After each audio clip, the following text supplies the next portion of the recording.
y muchos de ustedes antes, y por favor ahí les pedimos por favor que en sus pantallitas cuando les haga ese mensaje no se preocupen, simplemente le colocan ahí que están de acuerdo con la grabación. No está Gremón, nos acompaña Gremón como nos ha hecho, dado el privilegio de abrir los conversatorios pasados, está en una boda, así que hoy seré yo la que navegue la conversación.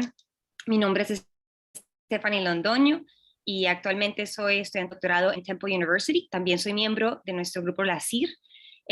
Y bueno, hoy tenemos unos panelistas, obviamente, que nos van a dar un testimonio bastante importante para las conversaciones que hemos tenido hasta ahora. Fernando Paredes, Fortunato Malimachi y María Laura Barral. Voy a hacer el chacal a veces con el tiempo, así que yo les recordaré por ahí cuando estemos un poquito pasados, pero además de eso yo creo que hemos estado muy bien con los tiempos anteriormente. Les quiero recordar también algunas reglas o consideraciones para darle comienzo a nuestra conversación de hoy. Por favor pongan en mute sus micrófonos, chequen por favor también que sus nombres estén en concordancia con el nombre de la pantalla. Si no está, por favor escriban en su chat qué nombre aparece y cuál nombre quieren que aparezca. También le pedimos obviamente que estén, recordamos que los panelistas que vamos a tener próximamente en las conferencias siguientes que tenemos aquí en la pantalla. Como pueden ver, tenemos 3 más en octubre y es muy importante que recordemos que el próximo, en octubre 2, no va a ser dentro de 2 semanas como usualmente lo venimos haciendo, sino dentro de 3 semanas. Aquí pueden ver en octubre 2. Eso también les va a llegar a su email. Entonces tendremos Renacimiento y Nuevos Desafíos. En octubre 9 y en octubre 23 tendremos los 2 últimos, los asesores de las comunidades eclesiales y los movimientos en la actualidad. Para la agenda de hoy, les quiero compartir que vamos a hacerle un homenaje al querido Paul. Vamos a comenzar con un video precisamente que Paul había dejado por los 100 años de Pax Humana, en el cual había trabajado como asesor. Por favor, pongan atención a sus micrófonos, a veces no sabemos si estamos al aire o no. También vamos entonces a pedirle después de este video a Raquel que por favor lea la oración de la misa de Paul, y vamos a terminar con un Padre Nuestro que escribió Paul en 1995 que va a ser leído por Carmen Rico. Antes de comenzar, como siempre, vamos a darle las gracias por la asistencia, más que nadie, a Elizabeth Müller. No, nada tiene sujeto ahí nomás. Aquí en Mimi tenemos que, yo creo que podemos con los micrófonos. Gracias a Elizabeth Müller, Gigi, conocida como Gigi, miembro del Secretariado Latinoamericano del MIC, representante del continente en el Consejo Mundial como vicepresidente. Karin Hidrogo, Estela, secretaria latinoamericana del MIEC y GESI, y obviamente a la profesora, bueno, de muchos, como yo, Ana María Videgaín. Sin duda, muchos de ustedes también la conocen, y es precisamente por su afán de mantener viva la memoria escrita y conversada que estamos todos aquí. La profesora Videgaín ha invertido gran parte de su vida en este proyecto de memoria de los movimientos, y es a partir de este momento que le cedo la palabra para que abra oficialmente este conversatorio. Profe, por favor. Bueno, muchas gracias. Muchas gracias a todos por acompañarnos. Para nosotros, pues va a ser un evento especial.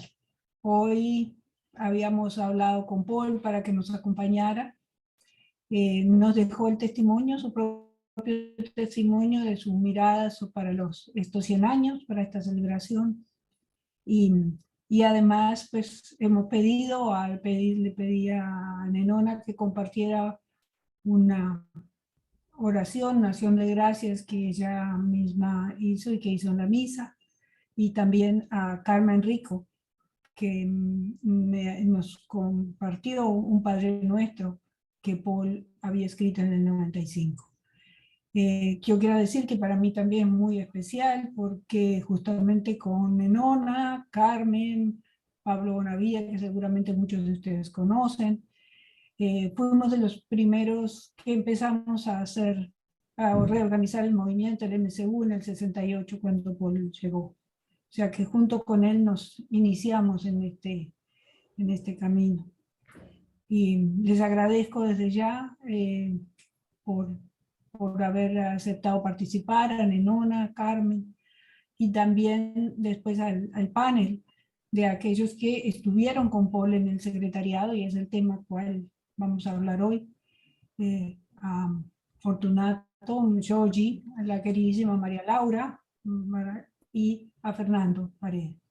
Entonces, primero, como dijo, vamos a empezar ahora pasando el video que el mismo Paul nos dejó.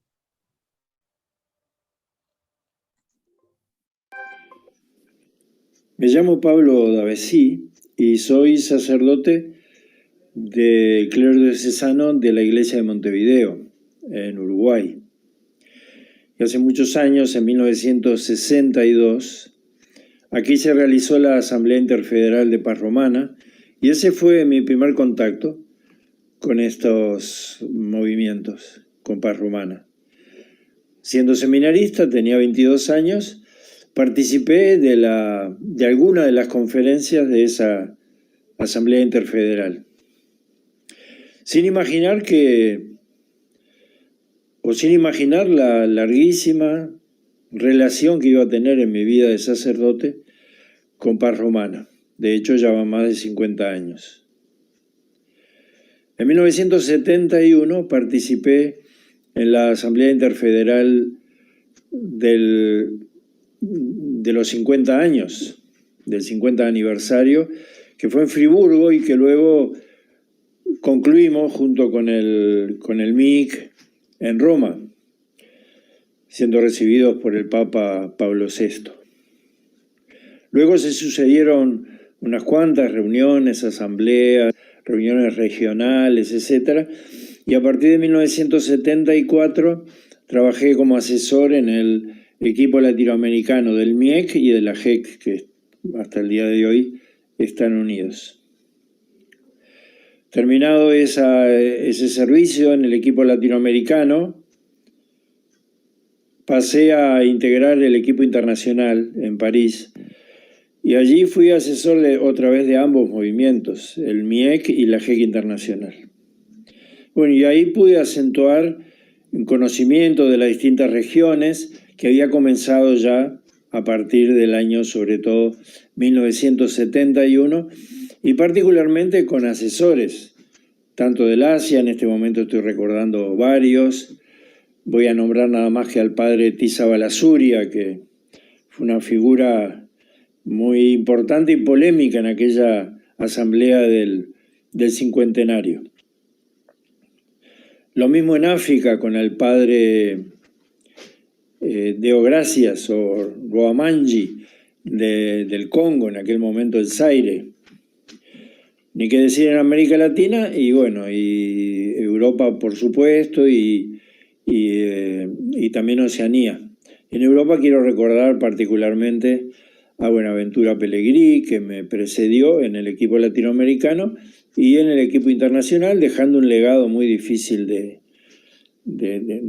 custodiar y sobre todo de transmitir, pero que tratamos de hacerlo.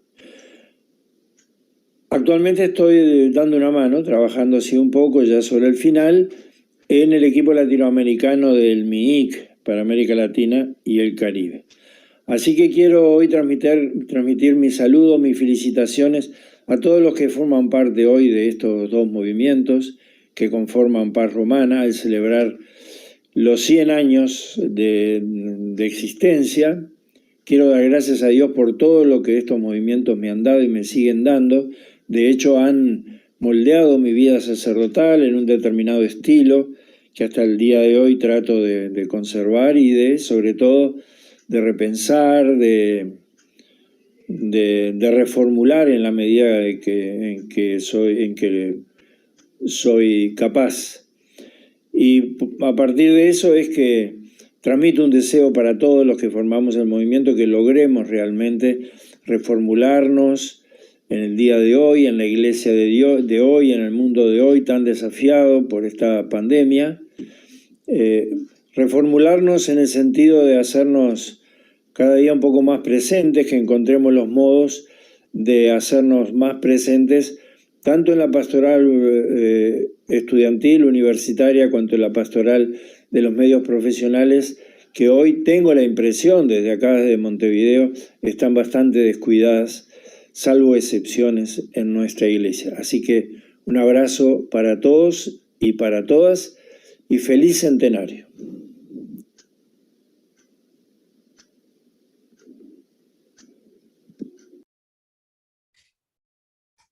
Bueno, después de esta, me imagino para todos es una gran emoción volver a oír a Paul.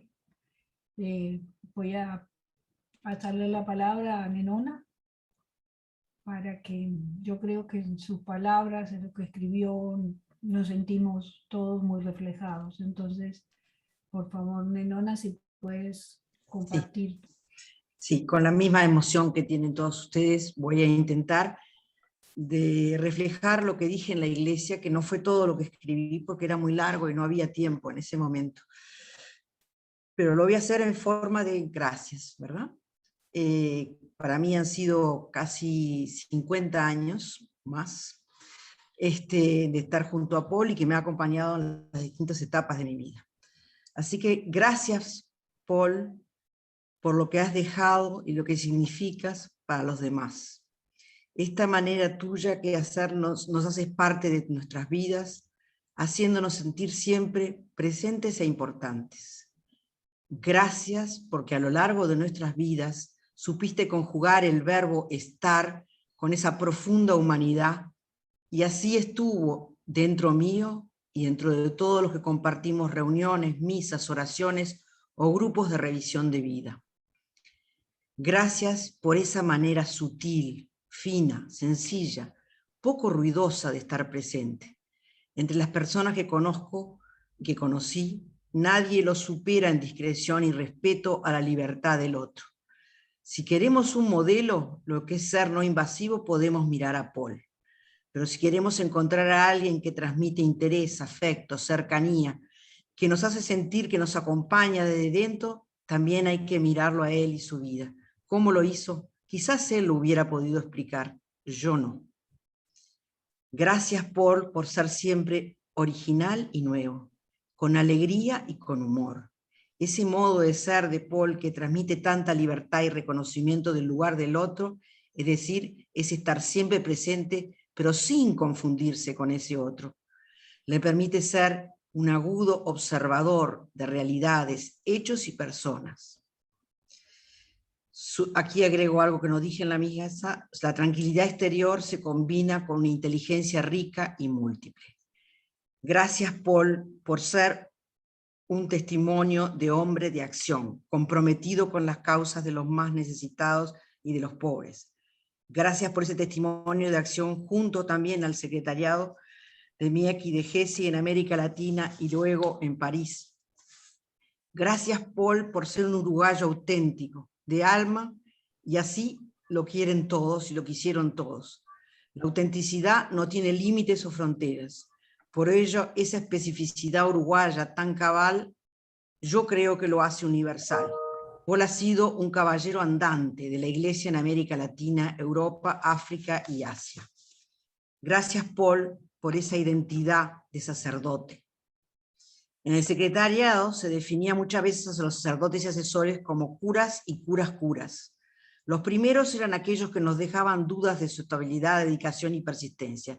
Los otros eran aquellos que se mostraban confiables, estables, convencidos, que tenían formación y condiciones para el trabajo con jóvenes. Allí, entre otros ilustres, estaba siempre Paul. Gracias, Paul, por todo lo que nos has dado. Habría mucho más para decir, pero por ahora me quedo aquí. Gracias, Nenona. Muchas gracias por compartir. Y ahora le pediría a Carmen que lea el Padre Nuestro que escribió Paul, y si ella conoce las circunstancias en que él lo escribió, ese Padre Nuestro.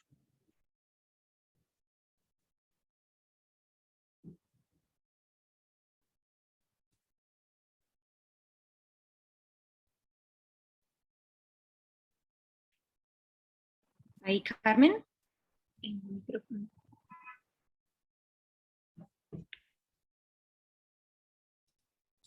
No sé si de pronto tiene... Disculpen, ya estoy.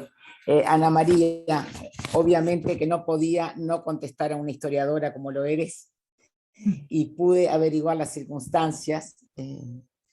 Paul escribió este Padre Nuestro que parece escrito hoy, hace 26 años, en 1995, cuando estaba en la comisión diocesana de pastoral. Por eso es que refiere a San Felipe y Santiago, que son los patronos de la ciudad de Montevideo al final del mismo.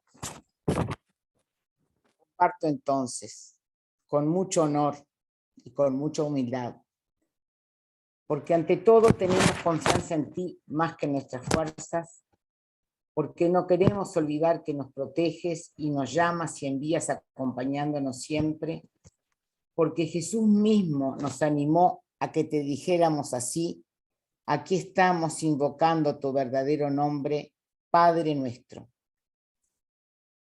Porque ya nos resulta cansador escuchar que a los cristianos les importa sobre todo el cielo, porque sin embargo a veces damos razones para ello, con los ojos y el corazón bien abiertos a las realidades desafiantes de nuestra ciudad, enraizados en esta tierra, te decimos que estás en el cielo.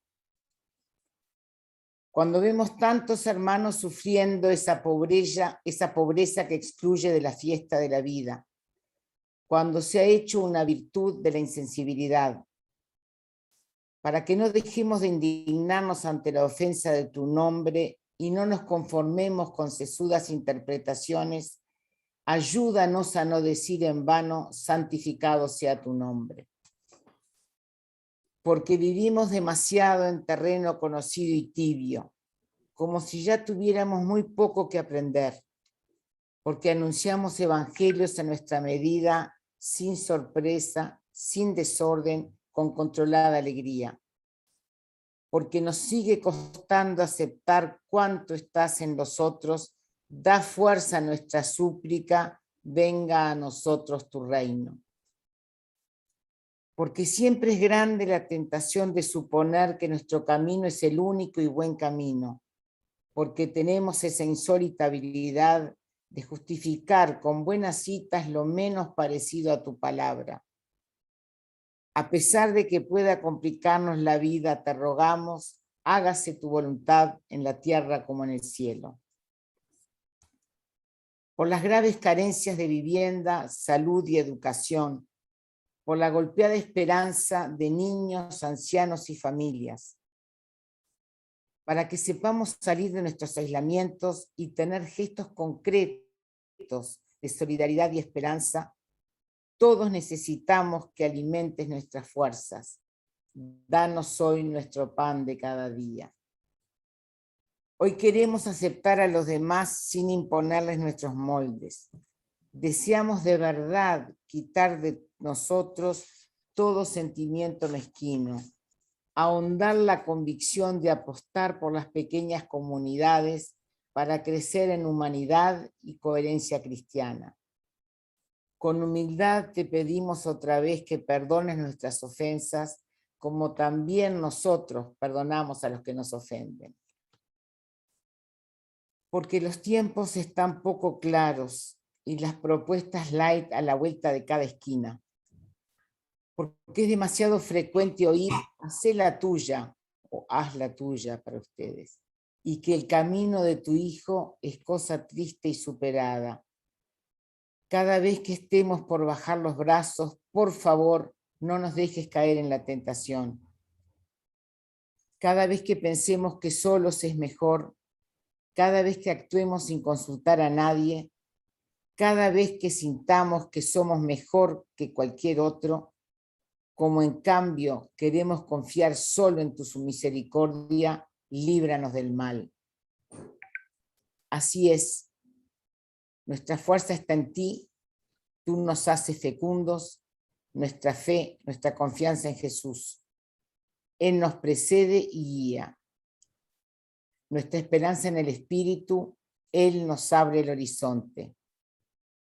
Sin ti, Dios Padre, Hijo y Espíritu, polvo disperso seríamos. Pero en cambio, somos pueblo por ti reunido y enviado, en esta orilla del Plata, con Felipe y con Santiago. Amén. Amén. Amén. Bueno,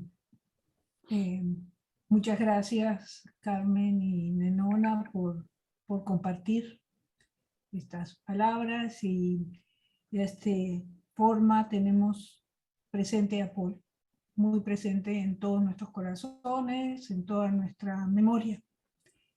Y ahora vamos a dar comienzo al panel en el cual él debía haber participado. Entonces, yo invito a Fortunato, a María Laura y a Fernando para que entonces podamos empezar el panel de hoy sobre la experiencia del secretariado en Lima en los 70. No sé cómo se organizaron, no lo arreglé con ellos. Le doy la palabra, no sé a quién, a María Laura, por ser nuestra Bueno, presentación. María Laura, querida. empiezo brevemente yo. En primer lugar, realmente no podemos creer que Paul no esté.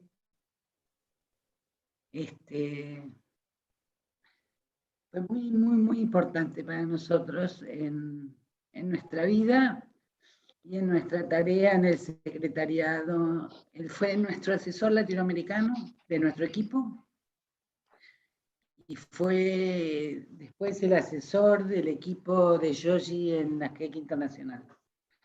Y fue importante en nuestra familia, nuestras hijas lo adoraban, nos veíamos menos de lo que queríamos, pero... ¿Quiere que se lo entibie? Hola. Mira, le queda poco. Lo veíamos menos, pero bueno, cruzando el charco íbamos y veníamos y solíamos tener largas conversaciones. Pero bueno, a ver, yendo al tema, hablamos con Fernando esta semana. La verdad es que muchos no nos pusimos de acuerdo cómo lo íbamos a hacer. No sé si, Fernando, ¿querés empezar vos? Y después seguimos nosotros.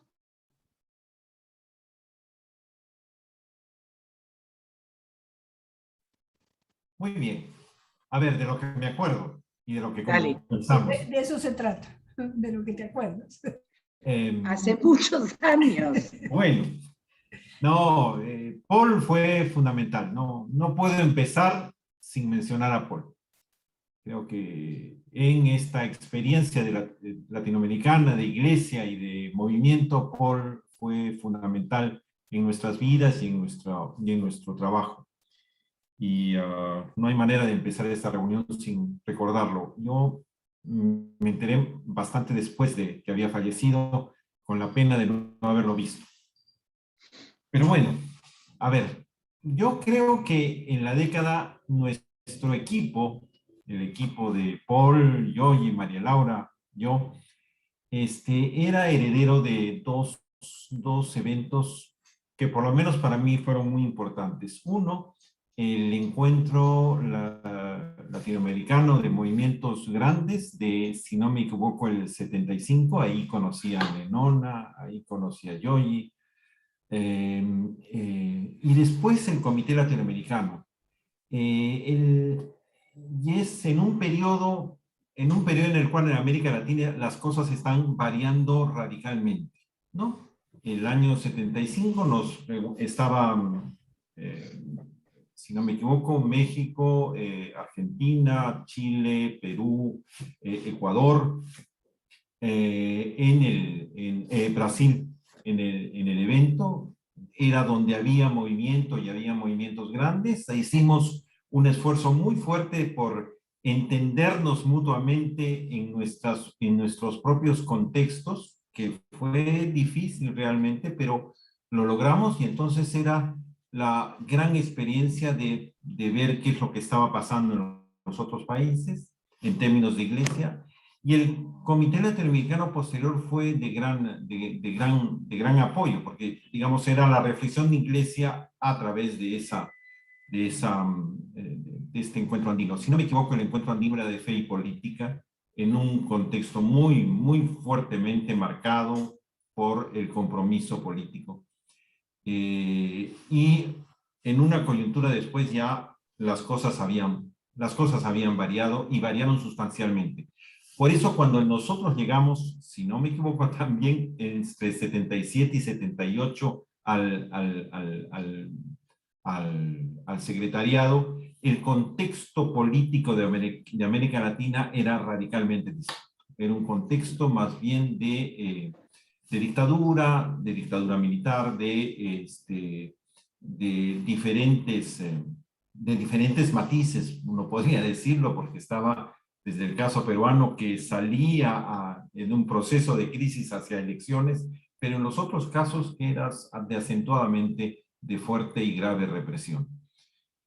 Bueno, en ese contexto entonces, que habría que leerlo así, porque había cambiado muy rápidamente y de manera muy fuerte, creo que la gran experiencia y la gran afirmación del secretariado fue decir, bueno, somos iglesia, somos un movimiento de iglesia, nos afirmamos en la iglesia, en toda ella, con toda su experiencia, con todos sus matices, y nos identificamos en esta iglesia, cuando sabíamos que había contextos en los cuales la propia iglesia dejaba mucho que desear, pero al mismo tiempo la afirmamos con gran energía, digamos, con gran energía, ¿no? Repasar obispos cercanos, etc. Yo mismo, mi experiencia me traía de ese contexto también. Mi experiencia era básicamente una experiencia de haber hecho mucho trabajo pastoral y de iglesia dentro de UNEC y en el país, de relación con obispos. Yo mismo había sido representante laico ante la conferencia episcopal, pero esa experiencia la buscamos mantener. Y se trataba también entonces de fortalecer todos esos vínculos y los testimonios de iglesia. Yo y María Laura y yo con Paul inauguramos toda esta línea de publicaciones que tenían que ver con testimonios de iglesia. Argentina, Chile, Ecuador, Riobamba, en fin, un contexto bastante significativo. Y nuestra participación pastoral, digamos, era de seguimiento a los movimientos que existían. María Laura estuvo un largo tiempo en Bolivia, ella podrá hablar del asunto. Yo estuve en Chile, visité a Paul en Montevideo y me reuní con el chiquito movimiento que ya quedaba en Buenos Aires. Buscamos retomar los contactos en Paraguay y en México, donde estaba Bernardo Barranco, en fin, y algo en Panamá. Creo que también tuvimos una participación de iglesia en términos del primer encuentro de movimientos laicos en preparación a Puebla, y ahí enfrentamos otras maneras de ver la iglesia, otras maneras de apreciar la sociedad. Nosotros enfatizábamos mucho lo que era la vinculación de la iglesia con los pobres y la posibilidad de una sociedad nueva. Habían otras percepciones respecto de la importancia del surgimiento de la sociedad industrial en ese contexto. Pero eran visiones y sin embargo no, pese a que nos llamaban y nos irritaban, teníamos la posibilidad de afirmarnos en este colectivo grande, ¿no? Testimonio quisiera recordar también en ese contexto la participación que tuvimos con María Laura en el evento de Banyoles, en el Consejo Mundial, me parece, no me acuerdo exactamente el nombre, pero María Laura, si tú te lo acuerdas. Sí, era una reunión de los equipos regionales del MIEC. Ok. Me parece. Y entonces esa fue para mí una experiencia enorme también de encontrar con las otras experiencias de movimiento. Así como los comités latinoamericanos y los eventos que teníamos en América Latina eran, pese a nuestros comunes denominadores, un esfuerzo de encontrar iglesia con todas sus particularidades y entender las coyunturas políticas.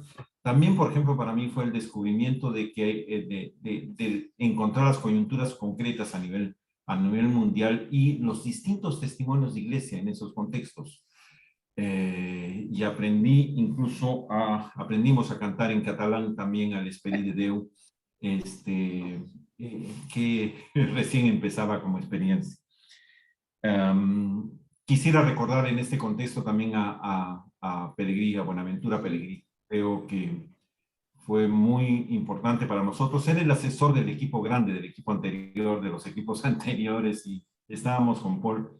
Y si no me equivoco, se publicó en el Perú y lo logramos difundir, su libro sobre la revisión de vida. Testimonio fundamental de muchos años de asesor. Esta vinculación fuerte con asesores fue también la tarea. Bueno, con pocos recursos, con pocos esfuerzos, con la mayor cantidad de corazón puesto en el Evangelio y en el movimiento y en los amigos y en la iglesia, tratamos de dar continuidad a los movimientos según la vida. A mí me tocó también poder tener algunos eventos nacionales de la JEC en el Perú. Bueno, no se pudieron continuar, fueron difíciles. Sabemos lo difícil que es mantener la continuidad en el aspecto secundario, en la secundaria, pero en fin, creo que esos son mis principales recuerdos y más o menos compartidos con Joy y María Laura en la linda conversa que tuvimos el otro día, recordando nuestras familias y recordando creo que también la identidad personal. Nos llegamos a conocer personalmente mucho, yo a cuidar ciertos días que salían ellos de Aninés. Y también recordar que Paul me acogió en Montevideo y me llevó a almorzar el domingo con su familia, cosa que me quedó grabada para siempre. Ok, es una mezcla de recuerdos, sentimientos, afectos y calidad humana de la cual nos hace el movimiento. El movimiento ha sido eso, es una mezcla de experiencia humana realmente. Ahí me quedo. Muchas gracias, Fernando. Gracias, Fernando. Bueno, iremos picoteando un poco. Nosotros, por ahí recordar algunos hitos, ¿no? De nuestra experiencia del secretariado. Nosotros veníamos del movimiento de Bahía Blanca en Argentina, que era de lo poco que quedaba un grupo también pequeño en Buenos Aires, pero era de lo poco que quedaba del movimiento, después de haber sido un movimiento muy importante. Y efectivamente fue en el Comité Latinoamericano del 75, en el que fuimos elegidos, nosotros dos, y Fernando, Paredes, pero no solo nosotros dos. En ese comité latinoamericano también fue elegido Marcos Villamán, de la República Latinoamericana, que al final nunca terminó de incorporarse, y también estaba César Camargo, de Bolivia, que sí estuvo un año con nosotros, pero después por razones personales se regresó a Bolivia o sea que su paso fue breve. Y por supuesto Paul. O sea que terminamos siendo un equipo pequeño, éramos nosotros tres, Paul estaba medio tiempo, estaba un tiempo en Montevideo y un tiempo en Lima, y decíamos el otro día con Fernando, cuando conversamos, éramos un equipo chico y pobre, porque el secretariado tenía en ese momento una gran crisis de financiamiento, porque el gran financiamiento del secretariado, la parte importante era de Adveniat. Me parece relevante decirlo porque tiene que ver con el contexto eclesial. Sí, claro. Y Adveniat había aprobado los proyectos, se hacía un gran proyecto anual, había aprobado los proyectos anuales, pero existía un veto por parte del CELAM, concretamente López Trujillo, que no aprobaba, que era un requisito sine qua non de Adveniat, que la representación de la Iglesia Latinoamericana aprobara el financiamiento, con lo cual nosotros nos encontramos en Lima con esta situación. Debo decir que para nosotros fue muy importante el acompañamiento y el abrazo del movimiento peruano y de la Iglesia peruana, por algunos hechos que después vamos a comentar. Fue realmente muy importante. Creo que estábamos en el momento de una crisis grande del movimiento. Recordamos el otro día que cuando llegamos al secretariado, después del comité, ya entrado, después del comité y de la interfederal del MIEC, que fueron los dos grandes eventos, tuvimos una larga reunión que duró como 20 días con Jorge López y Pilar, que venían del equipo anterior, haciendo un recorrido por todo, país por país, movimiento por movimiento, revisando la situación del movimiento, de los movimientos con los que nosotros teníamos que trabajar. Y la verdad es que la situación era desoladora. Yo recuerdo que Jorge siempre decía, en tal país el movimiento fue muy importante, tuvo muchos militantes, tuvo muchos curas, un gran compromiso, y entró en crisis y no está más.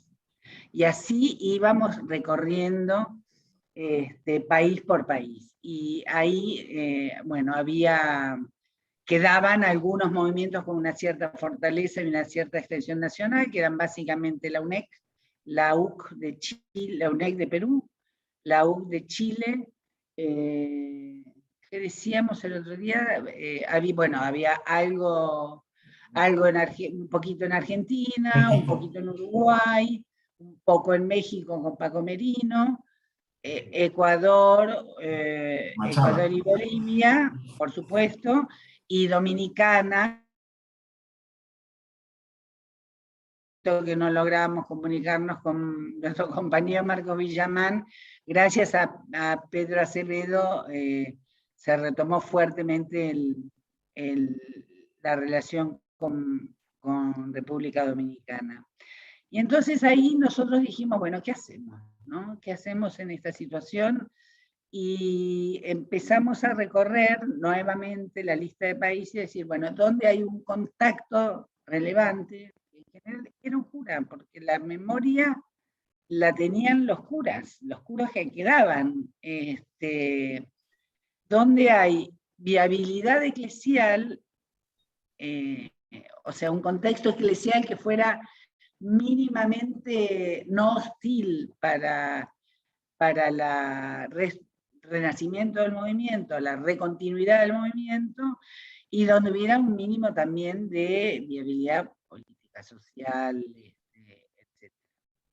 Y ahí hicimos un listado de países, que fueron los países que visitamos, que fueron en realidad,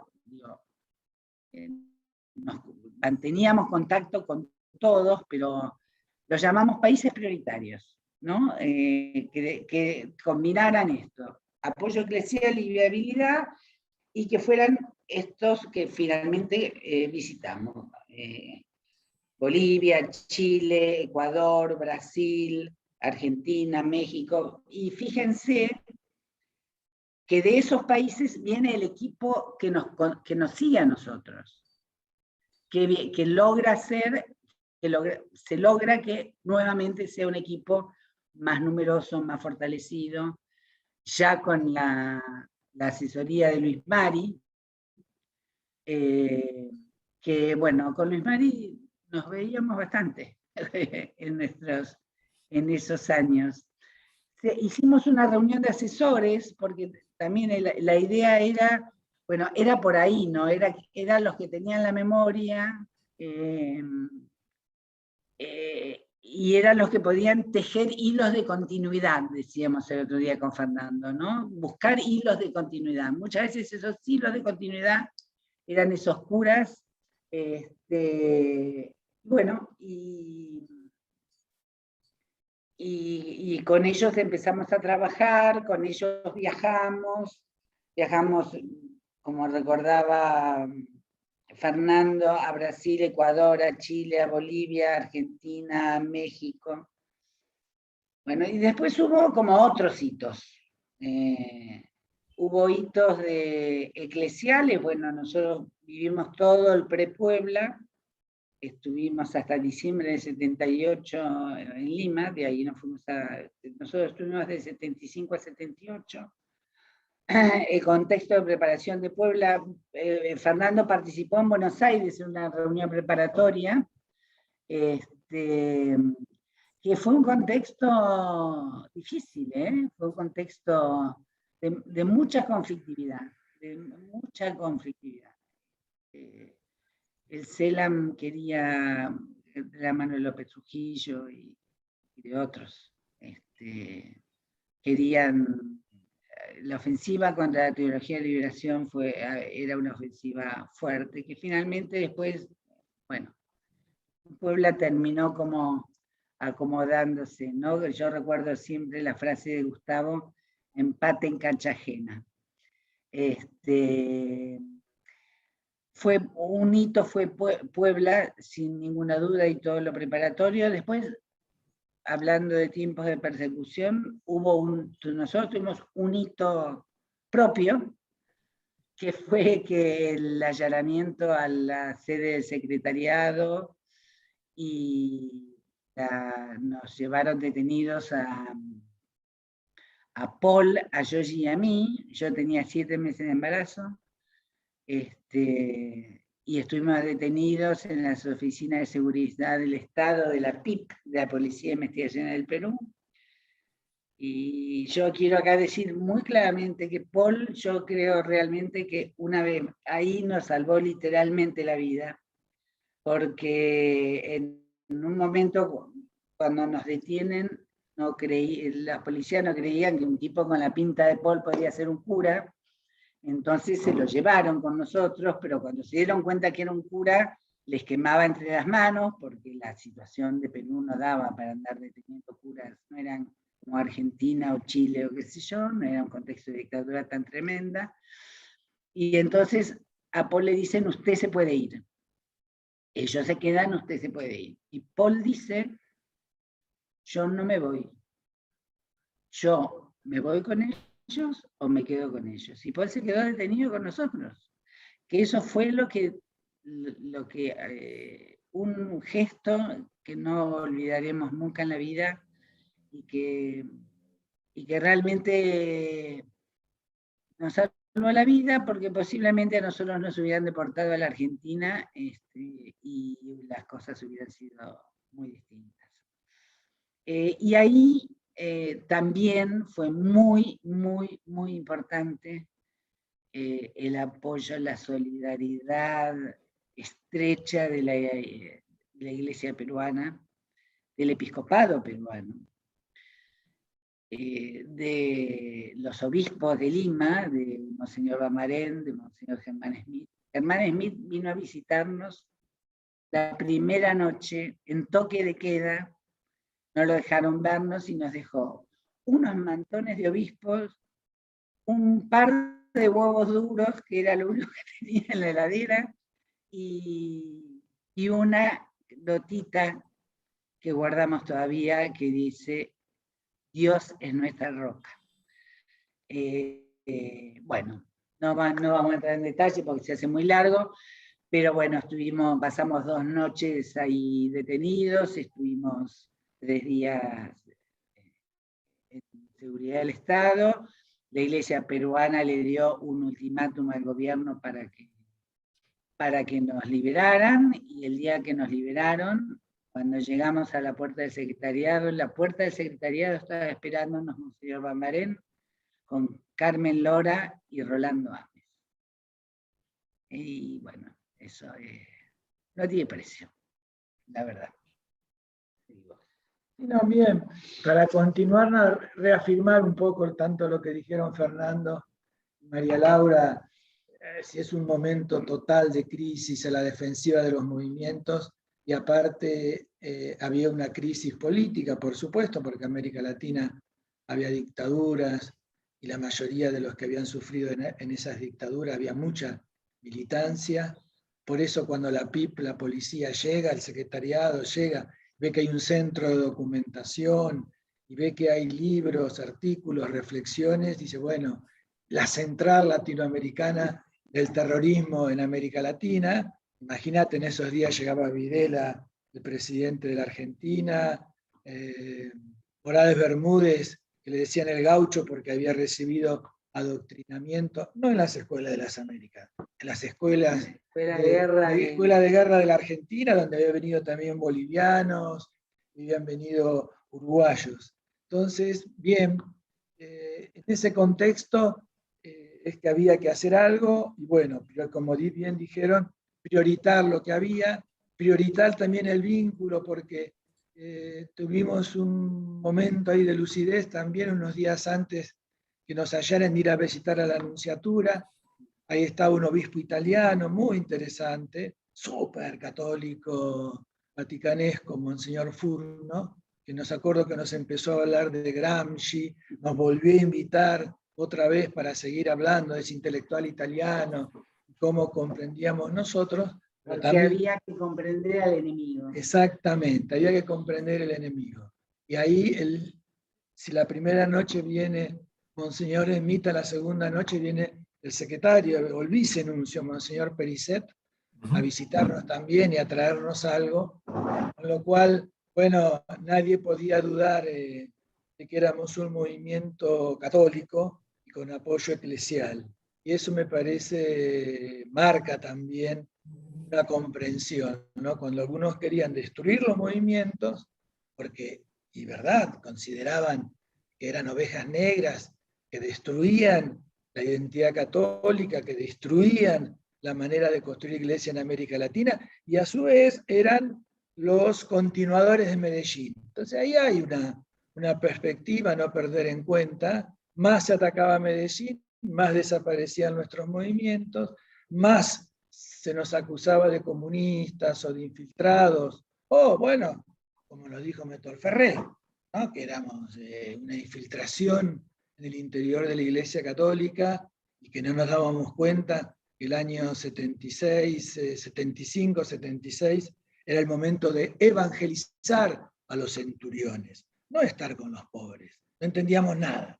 Me acuerdo de esa discusión, reflexión, porque a veces uno se olvida, no es que haya que, sin embargo, darse cuenta de toda esa era la reflexión que había, y bien dijo María Laura, por eso Adveña nos dijo que no, y cuando tuvimos la oportunidad de tener un poco de posibilidades, de ir al Brasil, ahí donde nos encontramos con Teresinha y tantos otros amigos, de ir a visitar a la gente del Dercámara, y darnos cuenta también otra vez que había experiencias de universitarios insertos en sectores populares que no solo venían de esta tradición, sino que venían de las famosas pastorales universitarias.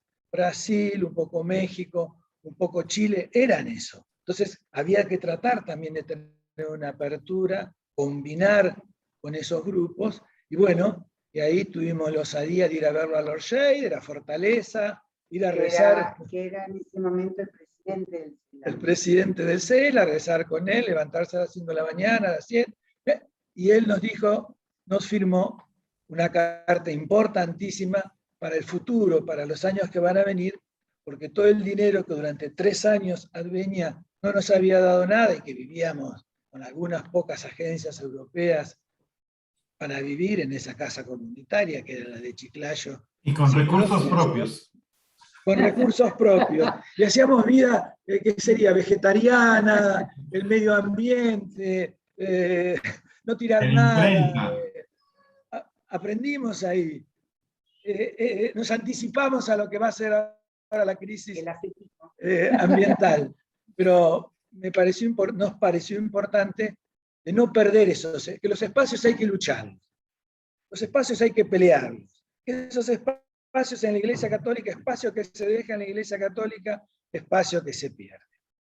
Y ahí, bueno, me parece toda la preparación de Puebla, bien decía también Fernando, ¿no? Colaborando con uno, colaborando con el otro, llevando documentos, preparando documentos, haciendo un tejido otra vez ahí que pudiera. Por supuesto, era difícil volver a lo de Medellín, porque había otros obispos, había otra lectura, había esa lectura que los movimientos, los curas y esa línea de iglesia de un catolicismo liberacionista era la causa de los graves problemas que vivía el catolicismo en América Latina, y no ver lo que era justamente que seguir en esa línea de opción por los pobres traía conflictos. Y unos eran los de los nuestros.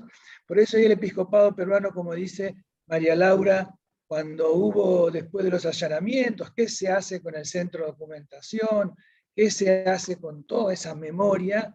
Os acuerdo que nos reunimos ahí, dijo, no, si la iglesia no tiene capacidad de poder saber qué pasa en la izquierda latinoamericana, bueno, no va a tener capacidad de evangelizar. Esa frase fuerte. Porque en un momento, discúlpame, en un momento se pensó en armar el centro de documentación, porque era uno de los núcleos, digamos, que nos ponían en riesgo, ¿no? Y yo me acuerdo que ahí Germán Smith dijo, no señores, nosotros, la iglesia tiene derecho a informarse y a hacer historia, y el centro de documentación no se toca. Y una parte del centro de documentación, en ese momento, por si acaso, la parte que concernía a los movimientos y que tenía información de personas, de equipos, etc., fue resguardada en la sede de la Conferencia Episcopal Peruana. Una parte importante. Yo recuerdo que se mudaron cajas y cajas a la Conferencia Episcopal como reaseguro de que esa memoria no se perdiera. Bien, y ahí también con Paul, porque volvamos, varias reuniones de asesores, Paul nos decía y se recordaba, cuando a veces justamente era la idea casi que si tenía sentido ser sacerdote, y si se tenía en aquella época, ¿no? Y si el ser cristiano era diseminarse, disolverse en ese mundo popular, y desde ahí. Bueno, y ahí la idea de Paul también siempre fue clara de que tenía que haber una presencia precisa, clara, específica, total, de alguien que dijera, yo soy continuidad de esa larga historia de esos cristianos que crearon diversos tipos de estructuras, pero una era esa de la sacerdotal, que por supuesto habrá que ir transformándola, y hoy mucho más con el movimiento de mujeres. Hay toda una disputa sobre si ese sagrado debe estar solo monopolizado por varones. Pero la idea es que tenía que haber un sagrado. Que ese sagrado, bueno, lo representaban esos sacerdotes y religiosas, porque después cuando uno viajó tanto tiempo después por el África, muchísimas asesoras eran religiosas. No había casi sacerdotes varones. O sea, había sacerdotisas o asesorizas, no sé cómo se diría. Me parece interesante. Y bueno, y eso permite después, creo que acá teníamos que cuando termine esta experiencia de nuestro equipo, bueno, al menos haya otro equipo, haya más personas, haya cierto dinero, y bueno, y ahí otra vez, no viene solo de la buena voluntad los movimientos, sino también qué estaba pasando en el mundo estudiantil, secundario y universitario en América Latina. Por eso una de las primeras publicaciones que hacemos es decir, ¿qué está pasando en ese mundo hoy? Donde veíamos que, bueno, las crisis políticas, económicas y las dictaduras afectaban también. Entonces, no había que ser ingenuo de creer que se podía cuando esos mundos también estaban castigados y una militancia o la acción social, política y cultural que había que llevar ahí, casi no había espacio, porque ese espacio estaba totalmente en manos de sectores de derecha o represores. Hablando simplemente, ya que otros dos hechos muy importantes por este tema del contexto de persecución, que no afectaba solo al movimiento, que afecta muy fuertemente a la iglesia, a una corriente de iglesia. Durante esos años fue el hecho de Riobamba, que fue muy resonante en América Latina, que era una reunión de obispos y de laicos en Riobamba, convocada por Monseñor Poroaño, que los allanaron, interrumpieron la reunión, los tuvieron detenidos a todos muchos días, obispos, curas. Fue un hecho muy impactante, muy impactante. Yo creo que debe haber sido 77 posiblemente. Nosotros sacamos, ahora tenemos toda una pila de publicaciones acá y no encontramos las que queríamos encontrar. Nosotros sacamos un documento con testimonios sobre los sucesos de Riobamba. Los sucesos de Riobamba, exactamente. Ese fue un hecho, ahí conocimos, cuando los liberaron, volviendo a Lima, lo conocimos a Adolfo Pérez Esquivel, que recuerdo que le dijimos, vos vas a volver a Argentina, te van a meter preso, y él dijo, yo tengo que volver igual, y llegó a Argentina y lo metieron preso. Y unos años después fue designado Premio Nobel de la Paz. El otro hecho que fue muy importante fue el asesinato de Monseñor Angelelli en La Rioja, en Argentina. Eso fue agosto del 76. Él era el primer obispo de esta tanda, digamos, ¿no? Había habido curas asesinados, pero el primer obispo asesinado. Y ahí también hicimos una publicación especial en tiempo récord. Conseguimos una colaboración del obispo de Westminster, que fue el primero a nivel mundial que dijo eso es un asesinato, y sacamos una publicación sobre el asesinato de Angelelli. Bueno, teníamos anotado esos dos hechos como dos hechos que también eran contexto de nuestra tarea, digamos, en el secretariado. Cuando yo fui a Bolivia también después hubo algunos hechos asociados. Y hay algo un poco más profundo, ¿no? Que era un poco los golpes de Estado y el apoyo eclesiástico a los golpes de Estado. Es algo que hasta el día de hoy no ha cambiado en América Latina. Tiene una larga memoria ahí. Acá nos dice Luis Mari. Riobamba fue 16 de agosto del 76. O sea, mira, el 6 de agosto del 76 lo asesinan a Angelelli. El 16 de agosto del 76 meten presos a toda la gente reunida en Riobamba. Impresionante, ¿eh? No, y me interesa este tema también, porque a veces es esta idea, me gustó ahora el otro día en un grupo, como en el catolicismo hay víctimas, muchísimas, pero hay también muchos victimarios, y cómo la iglesia y los movimientos católicos fueron escenario de estas víctimas y victimarios, ¿no? Que pone, bueno, a reflexionar mucho y todo lo que supuso todo este tipo de situaciones en América Latina, ¿no?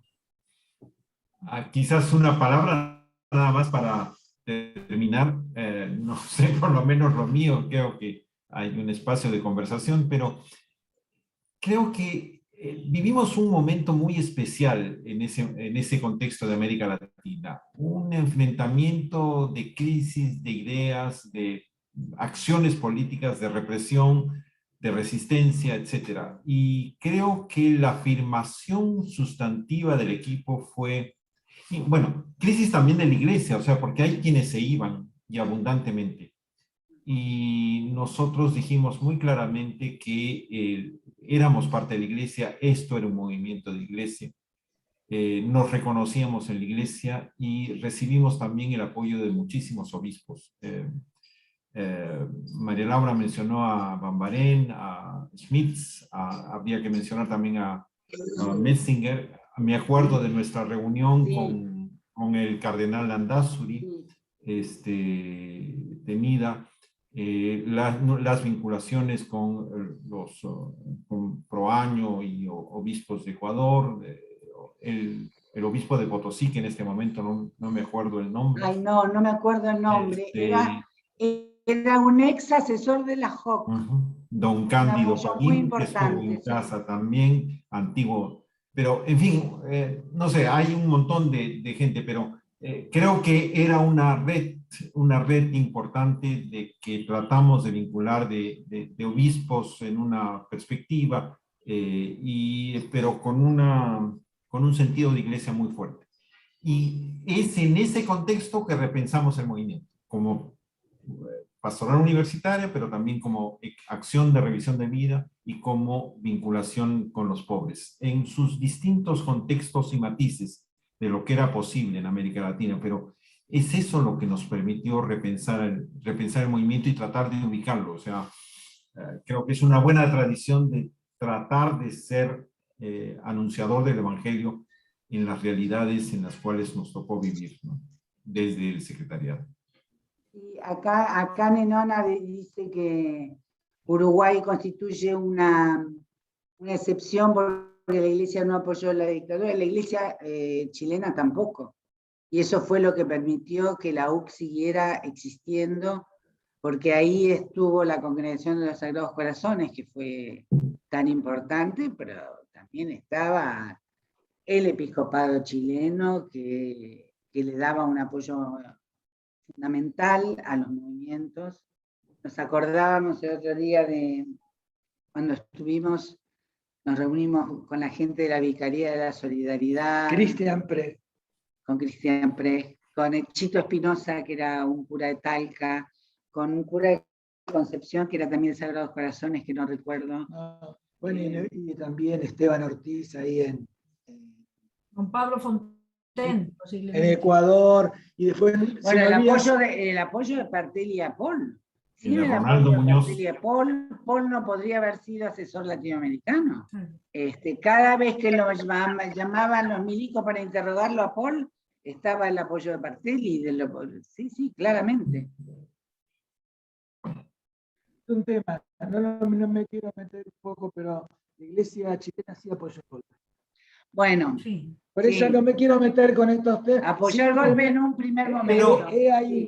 Pero yo creo que la discusión es si apoyó o no apoyó. Yo creo que vivíamos un contexto de conflicto. Habían de los dos lados. Pero por supuesto. Y en ese contexto hay una idea. Hay quien se fue. Hay y una nosotros idea dijimos muy no. fuerte que Juan Pablo II la llevó, diciendo las dictaduras no son los totalitarismos de los países comunistas.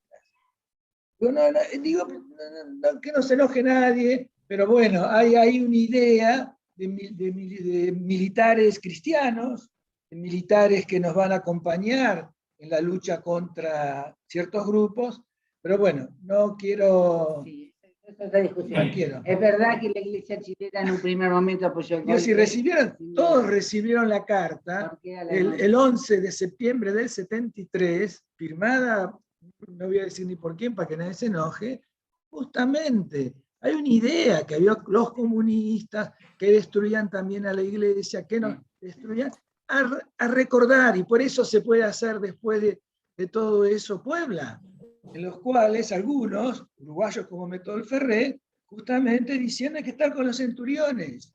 Digo, ojo, no. Digo, ¿por qué?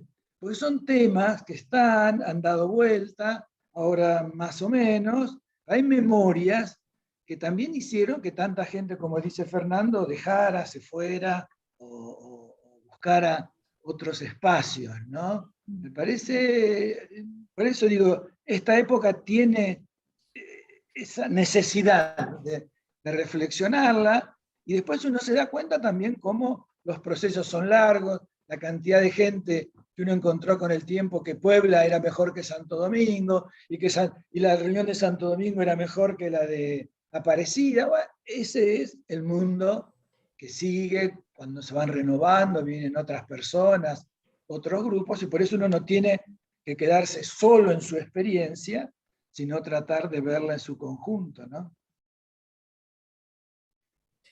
Pues Bueno. les agradecemos infinitamente, pero también quisiéramos ahora, porque nosotros tal vez no hemos tenido mucho la oportunidad de otros comentarios. Hay varios de los que han participado en los otros paneles que vivieron la experiencia del movimiento. Después todo esto seguramente no lo conocían, porque una característica también del movimiento estudiantil es que uno es estudiante unos años. Claro. Y después, entonces la gente necesariamente pasa a otra cosa. Entonces, en ese sentido también la gente a veces se pregunta, bueno, ¿qué pasó? Después o no pasó nada, o piensan que no sucedió nada. Nos ha sucedido en...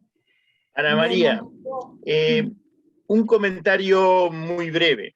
Yo es la primera vez que tengo oportunidad de participar en este Zoom. No pude en los anteriores. Realmente me llega al alma todo esto. Por supuesto, el recuerdo de Paul. Pero quiero agradecerte a ti, a Nenona, a Ana María, por lo que recordaron de Paul. Y a los que recién hablaron, a Fernando, a María Laura, a Fortunato, a quienes no conozco, por ese recuerdo de aquella vida universitaria. Yo conocí a Paul en el año 60. Él era un joven, creo que 21 años, y yo tendría 18. Después lo recuerdo en su casa ya en el barrio del Prado de Montevideo.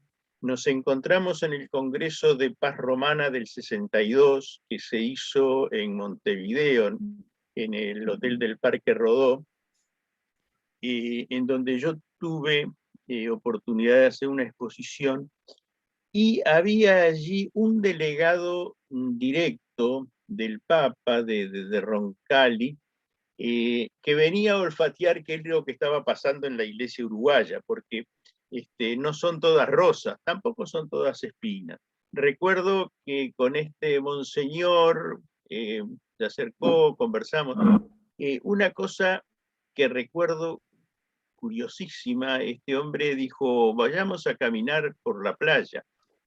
Nosotros en el Uruguay no caminamos por la playa con zapatos ni vestidos con ropa urbana. El hombre se sacó los zapatos y con sus sotanas caminamos por ahí, e increíblemente lo que nosotros pudimos transmitir ahí llegó a Roma.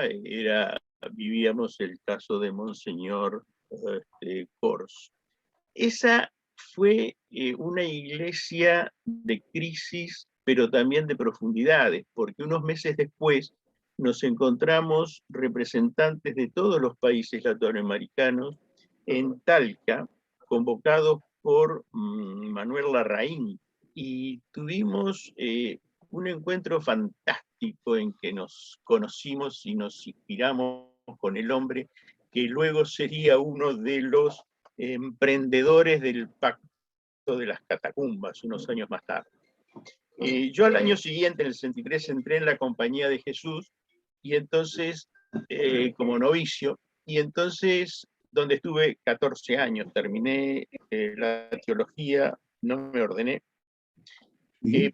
pero ahí pudimos tener comunicación con Paul en otro nivel, es decir, pude ver con él y acompañarnos mutuamente en lo que es la visión desde el otro lado del mostrador, de lo que era, bueno, en mi época de estudiante, la visión de la iglesia. Incluso él, en todo este recorrido, llegó a ser vicario, entrar en el vicariato del arzobispado de Montevideo. La Iglesia Católica vivió en estos momentos momentos muy fuertes, qué sé yo, de todo un catolicismo muy tradicional, del cardenal Barbieri, y todo movimientos también como los estudiantiles y obreros. Y todo esto visto a través de los ojos de Paul, también en este momento a mí me llenan de un gran entusiasmo y de una gran ilusión por lo que vendrá, porque si transitamos, estoy hablando de 62 años, por tantas vicisitudes, creo que hay que buscar los apoyos para poder proyectarnos con las nuevas generaciones que, bueno, ya ni siquiera son nuestros hijos, en mi caso son nuestros nietos, para que esta iglesia, fundamentalmente para que el Evangelio, Jesús, permanezcan enriqueciendo, iluminando, en fin, a las generaciones en las que estamos insertos. Bueno, muchísimas gracias y quedo absolutamente impresionado por este panel. Gracias. Bueno, gracias, Jorge. En el chat hay algunos comentarios. Están recordando a figuras que fueron muy importantes, como el caso de el obispo de Paraguay, Monseñor Bogarín. Fue muy importante para la vida de es decir, él era el secretario del departamento, sí, era la cabeza del departamento de laicos en un determinado momento, y además había acompañado mucho al movimiento. Y el asesor de Paraguay, que estaban preguntando, era Jiménez. Jiménez fue una persona además que intelectualmente también aportó muchísimo. Era asesor de Paraguay. Guigui quería comentar algo. En realidad no es comentar, es comentar sobre, decir la lista de personas que quieren hacer comentarios para que organicemos un poco.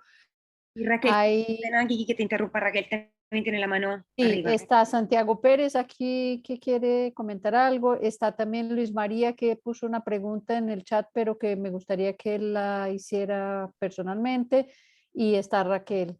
Entonces, si quieren, vamos en ese orden. Santiago. Mira, yo en el chat puse la omisión de tanto de Fernando como de María Laura del movimiento en Colombia. No tengo memorias que lo hubieran visitado realmente, pero en el contexto es muy comprensible. De la época del 60, la primera exposición desde el 60, que fueron los antecesores, pero después fue una época floreciente, digamos, entre el 65 hasta el 71. Era un movimiento fuerte donde tenía presencia por lo menos en 14 ciudades del país. Pero en el 71, justamente la conferencia episcopal como tal, bajo propuestas de Darío Castrillón y de Alfonso López Trujillo, desautorizó el movimiento. Y un delegado que tenía la conferencia para la asesoría nacional fue destituido. Y Giorgi dijo, allí donde se pierde una presencia, se pierde para toda la vida. Justamente y paradójicamente, muy al estilo Tulio Botero Salazar, el arzobispo de Medellín por la época, le dijo a Eugenio y me dijo a mí, yo creo en ustedes, pero no voy a pelearme con la conferencia. Bastante episcopal la posición, bastante eclesiástica. Una vela a Dios y otra al diablo. pero ustedes sigan trabajando porque yo creo en lo que ustedes hacen. Eso hizo que paradójicamente en el lugar donde se mantuvo el movimiento y se mantiene hasta ahora es en Medellín. Y en esa década, del 71 al 79, cuando ya toma posesión como titular del Medellín, López Trujillo, persiste el movimiento. Muy a su pesar, lo quiere acabar, pero ya serían otras anécdotas por las cuales él tuvo que someterse a que en Medellín hubiera movimiento bajo su arzobispado. Y de hecho, pues persiste y, pues, como digo, esas anécdotas quedan al margen. Lo que quiero destacar es esa cosa que es paradójica. En un movimiento laical es la presencia y el apoyo de la memoria que decían ahora clerical. Es decir, los curas garantizan la memoria y la presencia, digamos, el apoyo, que no está en los anales de ninguna cosa. Si yo no cuento esto, que Tulio Botero cree en el movimiento y lo apoya, y que Eugenio Saldarriaga persiste en mantener el movimiento hasta el momento de su muerte. Era lo que quería comentar. Sí, muchas gracias. Vamos a tener algo, sí, me parece interesante lo que dice Santiago. Es cierto, digo, que hay varias experiencias, el tema que había que prioritar con 0 peso a dónde se iba. Pero me parece interesante lo que él dice, que muestra que sigue habiendo. Ahora, no es que querramos decir que la memoria clerical, es que en los movimientos de estudiantes pasa esto, pasa el movimiento estudiantil argentino, por decir. Una vez que se van, vienen nuevas camadas y hacen bien, tiene esa fuerza de la renovación. El tema sería después de movimientos en la Iglesia Católica. Allá es otro tema de cómo se construye esa memoria, algo que en el secretariado y en los nacionales y los internacionales estaba, cada viaje se hacía una memoria, ver que había, la idea de la memoria era importantísima. Lo que sucede es que después esos estudiantes no estaban, quedaban algunos o sacerdotes o religiosas, no porque se quisiera hacer solo con ellos, pero bueno, ahí me parece una reflexión a tener en movimientos juveniles.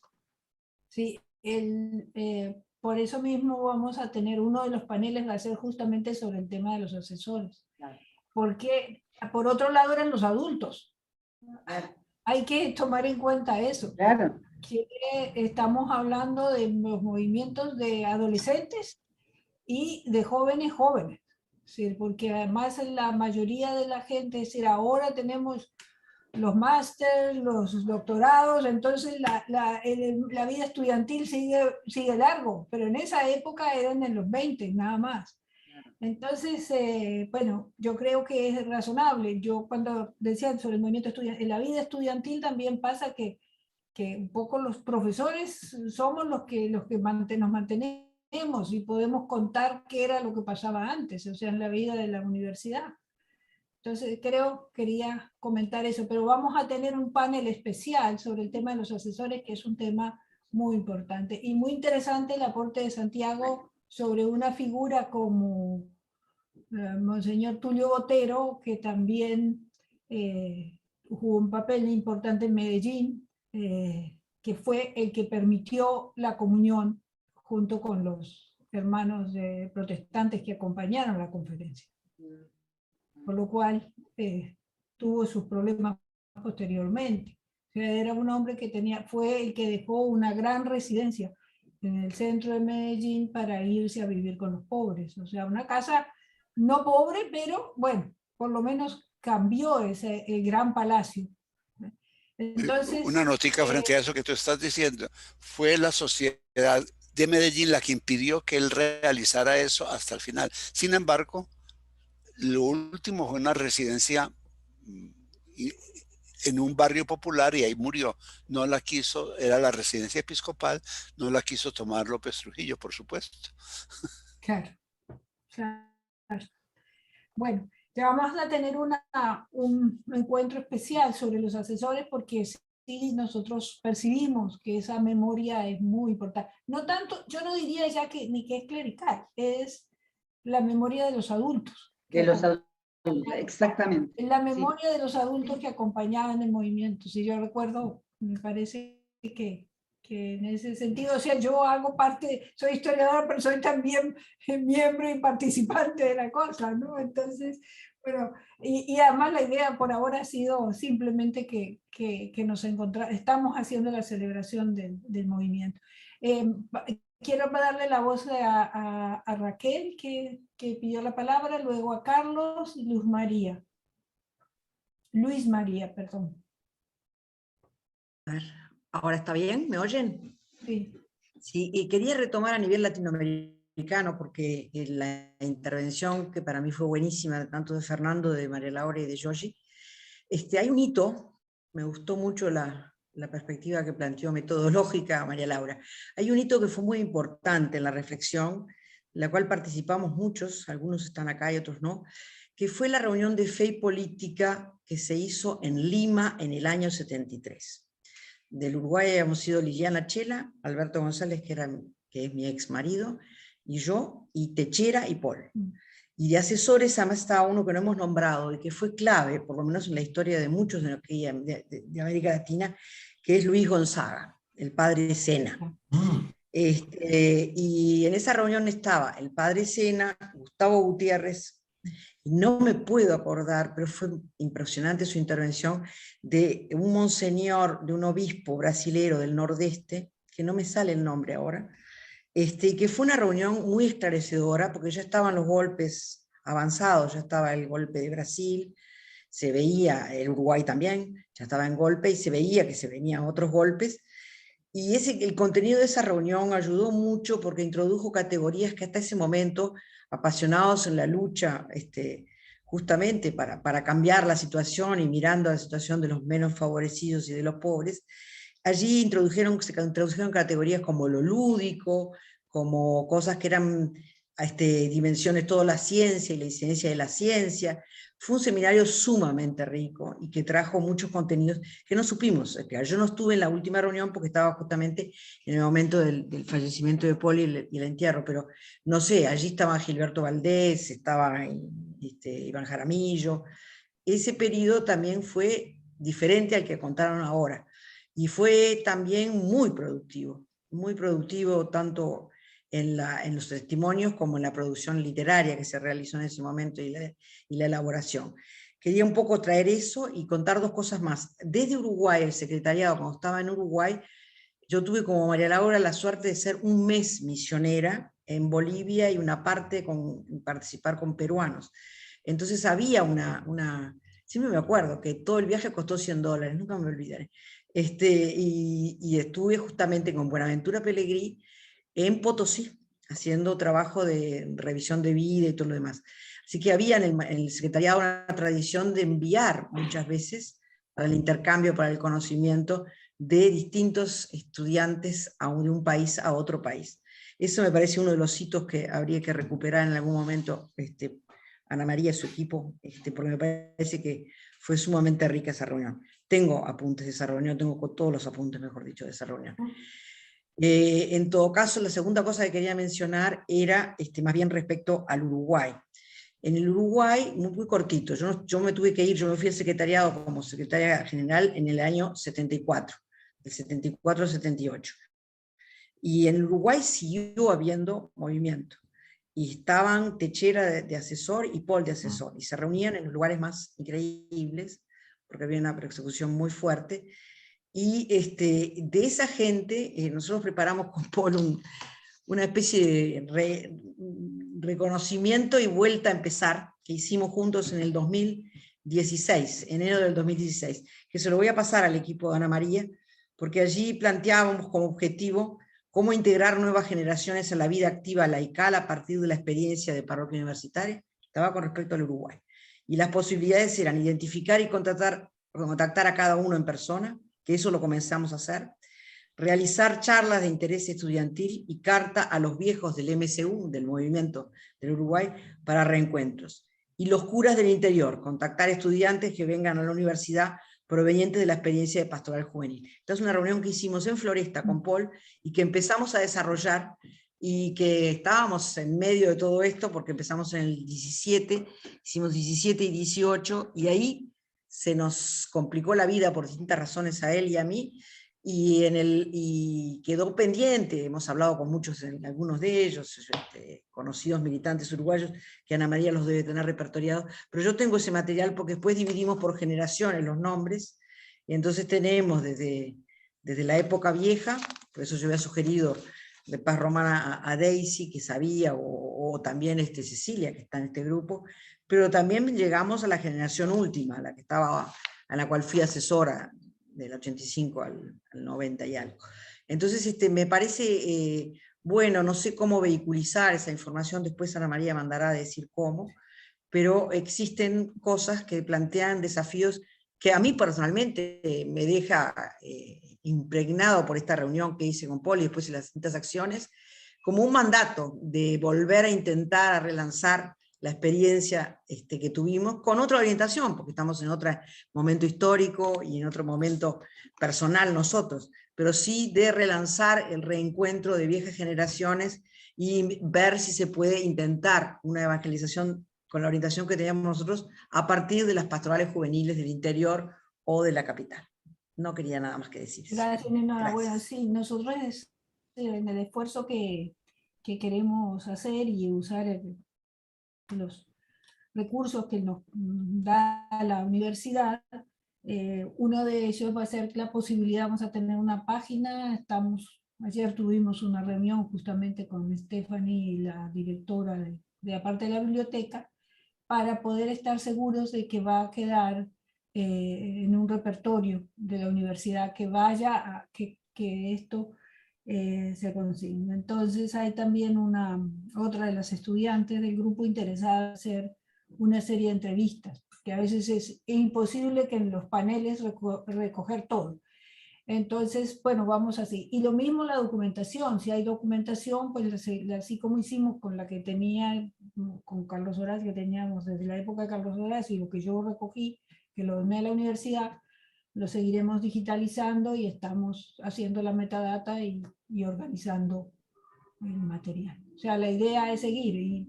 Y mi intención, es decir, por ahí está Néstor también, saben que era hacer una red latinoamericana. Pues mi preocupación es también que este material no salga de América Latina, o sea que es un patrimonio de América Latina, y que convenzamos a las universidades en América Latina para que resguarden esto, ¿sí? O a bibliotecas, o sea, bueno, en cada caso, que la documentación de cada país sea preservada, quede preservada. Bueno, entonces ahora seguimos con Carlos. Carlos, ahora no sé cuál de todos los Carlos es, si es Carlos Alberto, si es Carlos del Castillo. Bueno, gracias. Carlos Alberto. Gracias, Ana María, muy amable. Bueno, primero que todo quiero dar un testimonio y un agradecimiento, una gran gratitud, un recuerdo muy cariñoso de Paul. Realmente quiero confirmar que cuando vivimos en Montevideo, su apoyo fue definitivo, permanente. Vivía pendiente, no solo... Se te fue la voz. Venía pendiente, Paul, no solo del movimiento mismo en Uruguay, sino de nosotros, las personas del secretariado. Inclusive recuerdo haber tenido alguna reunión, no sé si en plural, decir algunas o alguna, pero sí recuerdo que nos presentó y nos relacionó con el obispo de Montevideo. O sea, él tenía muy clara la necesidad de establecer una relación muy sólida con la jerarquía. escuchando esta reunión y el boicot de Monseñor López Trujillo desde el CELAN al apoyo económico de Advenia hacia el secretariado, pues me da mucho dolor y no sabía. Uno como colombiano, pues tener un jerarca, un connacional que haya hecho este tipo de, que se haya comportado de esta manera, pues creo que uno debe pedir perdón. Y en general hemos tenido aquí una jerarquía sumamente difícil, pero al mismo tiempo algunos se han comportado de manera diferente. Me parece que la parte final de Nenona, a quien saludo con mucho cariño, conocí en Montevideo y tuvimos muy bonita relación. La parte final de Nenona y que alcanzó a comentar Ana María me parece sumamente interesante, sobre todo en un entorno en que tenemos un papa que vivió la Argentina de la época, o sea, que vivió la América Latina. Y nosotros somos unos laicos todavía, por lo que he visto en estos paneles, con mucha capacidad de intervención de vida y de desarrollar pensamientos. Y nosotros que hemos sabido la importancia, hemos vivido la importancia que tiene la conexión de las jerarquías eclesiásticas con la vida diaria del cristiano, del católico en particular, pues yo creo que deberíamos hacer algo para profundizar en ese aspecto y ver si algunas ideas pueden surgir para apoyar esta etapa de la vida latinoamericana en su relación pues, con la Iglesia de Roma y la vivencia del cristianismo en este momento y la manera como se está encarnando ese cristianismo en la vida diaria de nosotros, ¿no? Y un saludo para todos con mucho cariño. Sí, bueno, lo que yo quisiera tal vez comentarles y tal vez Vivi puede decir algo más, pero la forma tal vez de encauzar en este momento todo nuestro esfuerzo sería participar en la conferencia eclesial. No sé si les ha llegado la información sobre la conferencia eclesial. No sé si Gigi quieres decir algo, aunque sea rápido, de cómo el movimiento lo está haciendo y le están participando. Claro que ya se hicieron los foros, ¿no?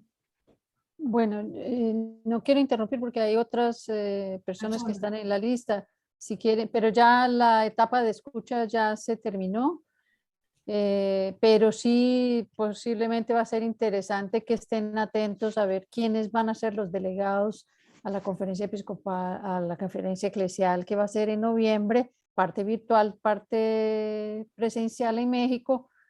No tengo idea, todavía no nos han dicho cómo van a ser separados, escogidos los delegados, y eso es muy importante y muy decisorio, porque es que por más que haya habido una cierta escucha en un sentido, eso puede cambiar completamente allá en el momento de la conferencia misma. Entonces sería interesante que quienes tienen algún acercamiento a conferencias episcopales puedan averiguar y saber cómo va a ser. Por ejemplo, Pedro Acevedo ya nos dijo que es delegado, sí, ahí me dice Mercedes, pero no sabemos por qué canales eso se da, y eso es muy preocupante, digamos, en ese sentido, porque no tenemos por dónde intervenir, ni sabemos que hay un equipo muy potente y muy interesante desde el CELAM, que no corresponde exactamente a toda la cúpula del CELAM, pero con quien se ha venido trabajando, y el proceso de escucha ha sido muy bien llevado, aunque no, me parece que no tuvo la acogida que pensaban que iba a tener. Sin embargo, se potenció un poquito más, pero en gran medida porque los obispos en sus diócesis no promovieron ni un poquito. En muchos países, en Argentina un poco más, pero en otros países los obispos promovieron casi nada. En Colombia ni hablar. Bueno, ahí les dejo para que sigamos con las personas. Si quieren, después podemos conversar un poquito más. Me interesaría mucho, como están diciendo algunos, mis datos podemos compartir para seguir conversando. Nos interesa mucho ese diálogo con los que vinieron antes y los que vienen después. Vamos a seguir teniendo sesiones. Nos encanta que ustedes puedan estar acompañándonos en eso y interesados en que algo nuevo pueda salir de acá. Gracias. Entonces, Luis María, que fue también ha sido un gran asesor de América Latina, ahora retirado en el País Vasco, pero ha seguido acompañando el movimiento a nivel internacional. Luis María. Solamente que, no por añadir, porque mucha gente ha estado más cerca de Paul que yo este tiempo, pero quería recordar, no voy a la escasa comunicación, pero permanente que hemos tenido desde la felicitación navideña de las últimas Navidades, que Paul se proponía así, aparte de la cita bíblica de Isaías 45:8, deseo, certeza y esperanza sin límites, entrañable en la mitad. Y yo le dice, gracias, Paul. Sin límites se nos ofrece. Luego viene el día a día, un abrazo. Y me dice él, con mucha razón, con la vejez me voy dando cuenta de que soy bastante soñador. Me gusta. Y es una manera de vengarme a mi alcance, de sacudirme medio tarde la educación que recibí en muchas cosas, tal, y se refiere a su juventud. Estoy bien, gracias a Dios. Y la última que le escribí, yo no quería fastidiarle, el 22 de agosto, y me respondió inmediatamente.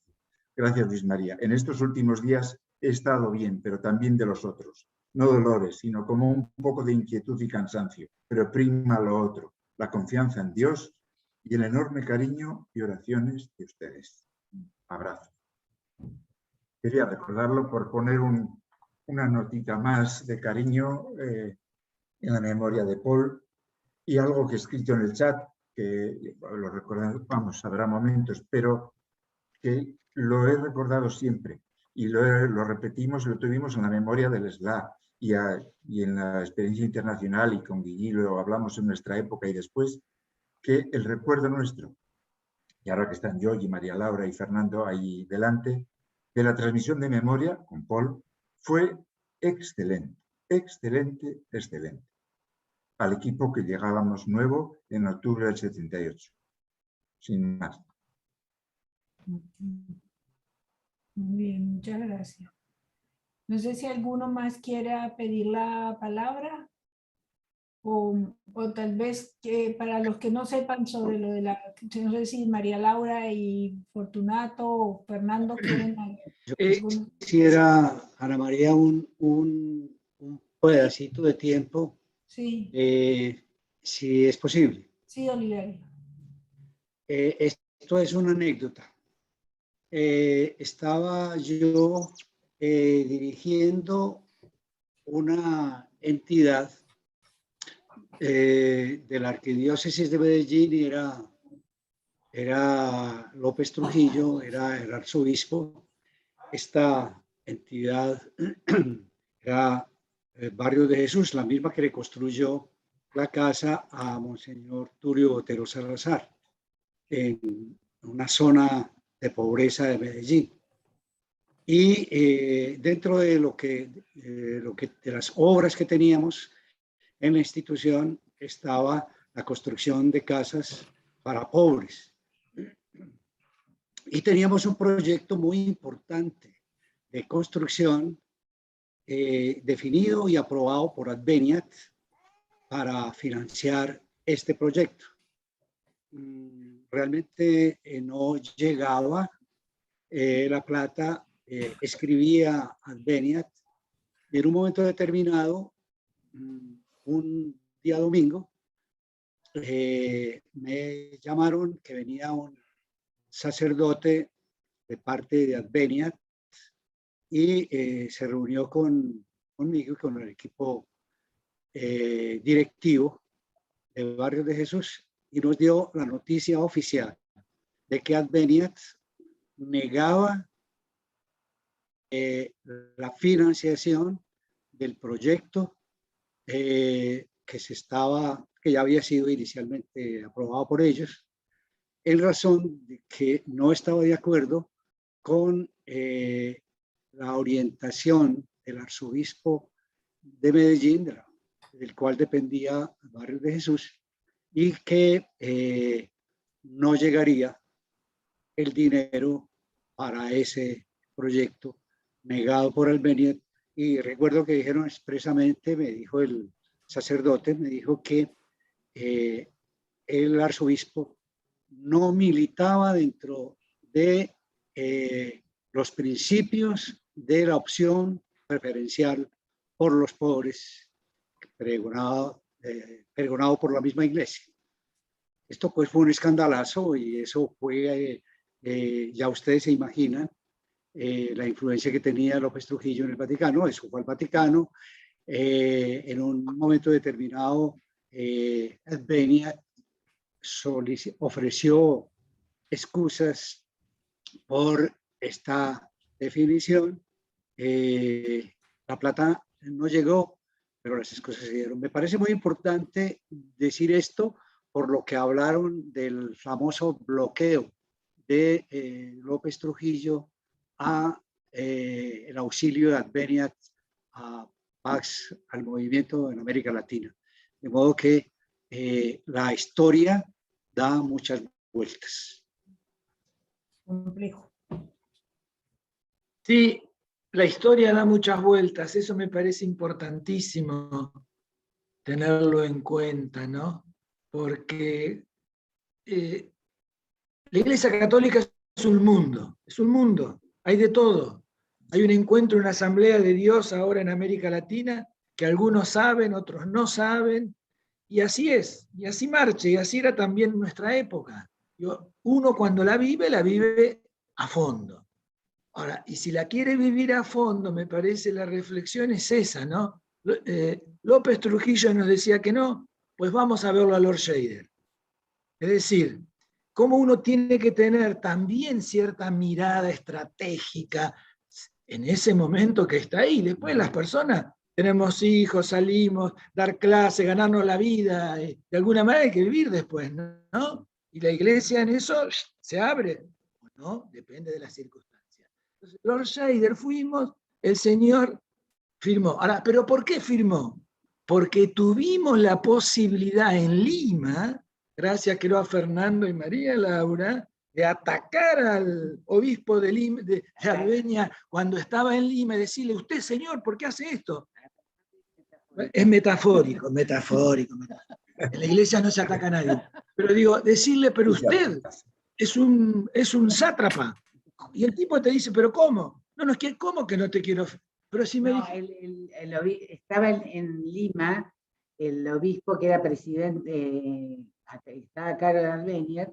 Nosotros le pedimos entrevista y no nos la daba, entonces efectivamente lo tacleamos prácticamente en la puerta de la parroquia alemana de Miraflores, con Paul, yo creo que fue que estaba Fernando y nosotros dos, y le dijimos, bueno, ¿qué pasa? ¿Qué pasa con los movimientos? No solamente qué pasa con la plata del secretariado. Y él ahí fue explícito y nos dijo, el CELAM impuso un veto. Y nosotros le dijimos, pero el presidente del CELAM, que es Monseñor Lord Shader, dijo que él no está de acuerdo con eso. Bueno, entonces dijo, demuéstrenlo. Y ahí fue Georgie a Fortaleza. Fui a Fortaleza, firmó. A ver. Y ahí se desbloqueó 3 años de financiamiento que recibieron el equipo del Mari. Llegó ahí al final. Nosotros éramos tan aceta que servía $10 por mes. 30, perdón, ya estoy tan aceta que perdí la... $30. $30 era para vivir. A ver, Era la libido, como dijiste, Nerona, la libido, el juego, el entretenimiento, todo, $30 por mes. Está bien, se puede hacer de todo, pero bueno, salir a caminar era más barato. O ir a Lima o estar con Fernando, que nos llevaba a diversos lugares, por supuesto la gente de la UNEC, los amigos y las amigas y les amigues que continuamente estuvieron. Pero es cierto, digo, ahora ahí están, después, bueno, la vida a cada uno nos lleva por diversos lugares, seguimos creyendo en un Dios trino, seguimos creyendo en los signos de los tiempos, y al mismo tiempo nuestras vidas, bueno, continúan, ¿no? Por eso es tan interesante la pregunta, ¿qué es esa iglesia? ¿Cuánto se transforma? Ahora hay una asamblea del pueblo de Dios, y bien dice Guigui, no quiero ponerme, a ver, si las estructuras siguen siendo las mismas que contienen, es difícil otras participaciones. Entonces, bien dice Guigui, ¿quién va a nombrar los que van a ir a esta asamblea de Dios? ¿Quién? Ya sabemos quién. O suponemos, o creemos. Es muy difícil que nos vamos a organizar todos nosotros, vamos a poner un dinero, alguien va a ir a esa asamblea de Dios y decir, ¿dónde viene usted? ¿Quién lo legitimó? He ahí un tema importantísimo para conocer cómo funcionan los mecanismos al interior de la Iglesia Católica en América Latina y a nivel mundial. ¿Es la iglesia que queremos? No. ¿Es la iglesia que Jesús quiso? En parte sí, en parte no. Santa y pecadora. Pero bueno, ahí estamos, ¿no? Bueno. Pues muy bien, no sé si hay algún otro comentario que quieran hacer, pues ya son de todas maneras, ya estamos sobre, llevamos 2 horas. Pues como les decíamos, la idea es continuar, vamos a tener dentro de 3 semanas el próximo, el 2 de octubre, en octubre tendremos tres encuentros. El periodo siguiente y después el de asesores y uno sobre la gente que está ahora en el secretariado, nos cuenten qué está pasando ahora los jóvenes del movimiento. Pero Ana, todas las publicaciones están, las tenés, las tienen. No, justamente lo de las publicaciones, yo tengo algunas cosas, pero evidentemente no tenemos todas. Eso me parece que es un esfuerzo que tendríamos que hacer, por lo menos las publicaciones, poderlas guardar. Yo justamente que había hablado con Paul eso, tal vez no sé, alguno de los de Montevideo, Carmen, que pensaba que por lo menos lo que se publicó en el secretariado en Uruguay debería estar en la Biblioteca Nacional, pero también durante la dictadura hicieron mucha limpieza.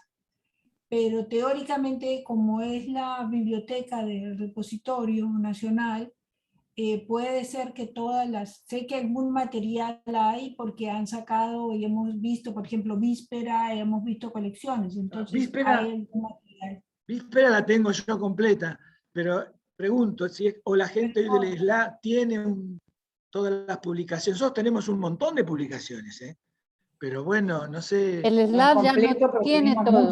El SLAD ya no tiene todo porque cuando se fueron a Ecuador, el centro de documentación se quedó con el Bartolo en Lima. Sí. Y la parte de lo que era estricta, ¿se acuerdan que había una parte del archivo que era de archivo interno del movimiento, que era las reuniones con los movimientos? Esa parte se fue a Ecuador y hoy por hoy sigue estando en el Centro Monseñor Proaño en condiciones precarias. Más o menos. Bueno, sí, sin mantenimiento y eso es mucho decir en Quito y bueno, pero ahí está una parte importante, lo que era la vida interna de los movimientos con el secretariado, pero la parte que era el centro de documentación se fue al Bartolo y el Bartolo también estaba necesitando sacarlo porque necesitaba el espacio y ahí hubo hace 2 años con personal de la FIU y tal, un intento de pasar eso a la Católica de Perú y eso no se llegó a nada. Eso creo que todavía está en Bartolo, Sí, no, no, no es te que puedo decir exactamente. estábamos justamente negociando eso y bueno, hubo ahí algunas, la idea algunos pensaban, el secretariado, que tal vez era mejor mandándonos a nosotros. En eso llegó la pandemia. Sí. Yo estaba siempre en contra de guardarlo en Miami. Perdón, me Ana parece María, que Néstor quiere la palabra también. entonces, bueno, voy a terminar. Mi proyecto, mi idea, y también yo ya he hecho un esfuerzo grande en la UBA, muchas cosas han guardado. Mi proyecto es que pudieran en cada lugar guardar y a su vez tuviéramos links de manera que todos ponemos y todos sacamos. O sea, todos podemos utilizarlo y que fuera un material que esté a disposición, porque ahora los jóvenes se preguntan, ahora hay gente haciendo, ya hay tesis, tanto en Argentina, ya acaban de sacar una tesis y un libro, nosotros estamos escribiendo la de Sandra, Gremo está haciendo la suya, Stephanie, o sea, hay gente, cada vez más gente preocupada por la historia, por esta historia en América, en distintos lugares, que queremos, pero no solamente por la preocupación que ellos tienen, sino también porque creo que es una memoria que tiene que guardar sus evidencias para que se pueda hacerse y para sobre todo pueda conocerse. Entonces, el tema a lo mejor de la universidad, a mí me gustaría que en el caso del Perú se quedaran en la universidad, porque había unos estudiantes que se iban a hacer doctorado, muchachos profesores jóvenes, se iban a hacer el doctorado. Entonces Luis Fernando tenía un poco la duda quién iba a hacerse cargo si esto no iban a estar. Pero con la pandemia todo se paró. Pero por otro lado, estos van a terminar el doctorado y van a volver. Entonces la razón de que no quedara en Lima, yo creo que se cae. Hay que volver a insistir que ojalá que la Universidad Católica de Lima lo pueda asumir y estos colegas puedan hacerse cargo, colegas jóvenes que conocen. Y así en cada país tenemos que trabajar. Pero Néstor creo que quería pedir Ana la María, palabra. antes que Néstor hable, por favor, vamos a sacar la foto antes de que más gente salga. Ah, sí. Muy bien. Perdón, Néstor. Ponga su mejor cara. Sí, O la que pueda, estamos la que en tiene. ello. Ya, Erika, ¿la sacas tú o la saco yo? La única disponible. La que pueda. Ya. La que El se anclaje, pueda. aquí tiene el Una anclaje, cada chicas. uno, cada una. Igual la Ya. puedo tomar. Aquí tiene el anclaje. Las cámaras primero, no todos las tienen encendidas. Ya, entonces todos sonrían. Bueno. Seguro. Seguro, Quitaron el seguro. anclaje, ¿no? Hay varias pantallas ¿Qué pasa? que tienen que quedarse sonriendo todavía. Ya está Venga, una. Ahora que estamos. Ahora sí, Venga. la otra. Venga, sí, venga, sí. Sí. Sí. Venga. Bien. Ahora sí, la última. A ver. Venga. A ver. A ver. Ya está. Bien. Muchas gracias. A ver, Néstor. Un comentario. El Consejo y el presidente del MIC nos ha planteado hacer una celebración mundial por Paul. El único problema que estamos teniendo es que el horario potable para todo el mundo es los sábados a esta hora. Y los sábados a esta hora está nuestro encuentro y otros sábados hay encuentros del MIC también a esta hora. Entonces se nos está corriendo y se nos está yendo como a noviembre esto. Queríamos hacerlo ahora, el 28 es martes, queríamos hacerlo el sábado siguiente, pero el sábado siguiente justo hay sesión nuestra, ¿no? Si no me equivoco. Hay el 25 la sesión nuestra, pero podría ser el 18. No, pero el 2 no hay sesión de El 2, vuelta de sí, esto. el 2 sí. El 2. Entre el 25 y el 2 tenemos ahí el problema. No, por eso decía, tendría que ser antes, el 18. El sábado próximo. No es posible ya organizarla de acá el sábado que viene. Bueno, lo que sí puede ser es antes de esa sesión, a las 8 de la mañana. Para, pues, 8 de Colombia, es que de ahí es... Las 10 de acá. Sí. ¿Alguien participa a las 8 de la mañana pregunto en serio. Yo acaso a las 10, pero no hay problema. Pues yo sí pienso que mucha gente participaría. Yo también. Bien, entonces estamos pensando en el 2 a las 10 de Uruguay, a las 8 de ustedes. El 2 de octubre. Sí. Sí. Bien. Previo a esta sesión sería el... Vamos a proponer eso entonces como fecha para hacer la internacional. El 28 igual en Parroquia Universitaria, acá en Montevideo se va a hacer una celebración.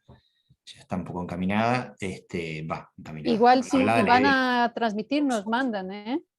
Intentaremos, todavía no está cerrada toda la idea, pero sí la voluntad de hacerla el 28. Veremos si se puede. Bueno, era esos comentarios. Entonces, en principio manejamos el 2 a las 10 o a las 8 de ahí de Colombia.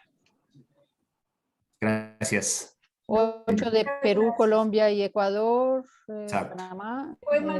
Voy a mandar un horario porque a veces la gente se confunde. Vamos a hacer una, así como Sí. tenemos este panel con los horarios de todos los países. También las horas cambian, ¿no? Pero bueno, les vamos a tratar de poner las horas de los próximos encuentros de país por país. Perfecto. Creo que ya damos por concluida nuestra convocatoria. Muchas gracias por las preguntas y obviamente a todo el equipo por la asistencia, como siempre, de Gigi, miembro, otra vez, del Secretariado Latinoamericano del MIC. Disculpen ahí por el Spanglish. A Karin, como siempre, y la profe Ana María Videgaín. Mil gracias al resto de ustedes, también obviamente a Sandra y a Gremó. Y bueno, pues estamos muy contentos de poderlo seguir viendo y ver cómo crece cada vez más estas convocatorias para estudiantes como nosotros, jóvenes, que estamos adentrándonos poco a poco a nuestra propia historia. Muchísimas gracias y bueno, nos quedaremos aquí un ratito más por si tienen algún comentario. Si no, pues entonces nos vemos hasta octubre 2. Mil gracias por la fotografía y nos vemos. Muchas gracias. Chao, gracias a ustedes. Un Gracias, abrazo. Stephanie. Un gusto verlos a muchos. Un abrazo para todos. Chao. Gracias, un abrazo. Gracias. Adiós. abrazo. Chao, chao. Felicitaciones para el equipo. Chao, es un gusto. Chao, suerte. Abrazos y gracias. Esteban, no te había Ana visto. María. Hola. Si puedes, vamos. ¿Qué tal? Gusto en verles a todos. Ay, gracias, Fernando. Santiago, Ana Trinidad. María. Estas reuniones de la memoria, estoy justo en estamos en las despedidas ya. Venga, hasta ahora. Oscar, ¿cómo estás? De Ecuador. Chao, chao, gracias a todos, todas. Me Hola. conecté un poquito tarde, pero muy bien todo. Hola, Luis María. Qué alegría Hola, verte. ¿qué tal? Hola, Lo mismo Luis. digo. Hola, José. Hola. Luis María, Bueno, un hola. abrazo muy fuerte. Chao, Hola, igual, un abrazo. Fernando. Fernando, gracias. Chao, Muy Fernando. Chao, chicos. Bien, Saludos y cariños a los nietos. Eso. Gracias. Gracias. Qué bien, Y bisnietos. qué bien. Yo no llego a tanto. Hasta nietos nada más. Dientes. Ah, Bueno. Chao, hasta la chao, chao. próxima.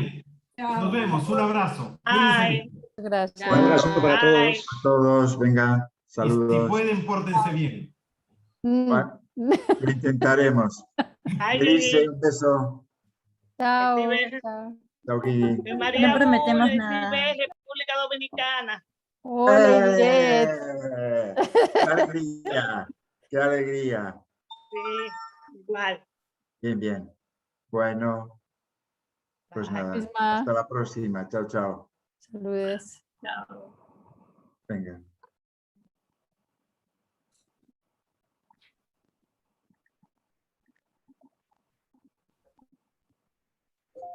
Gracias, Erika.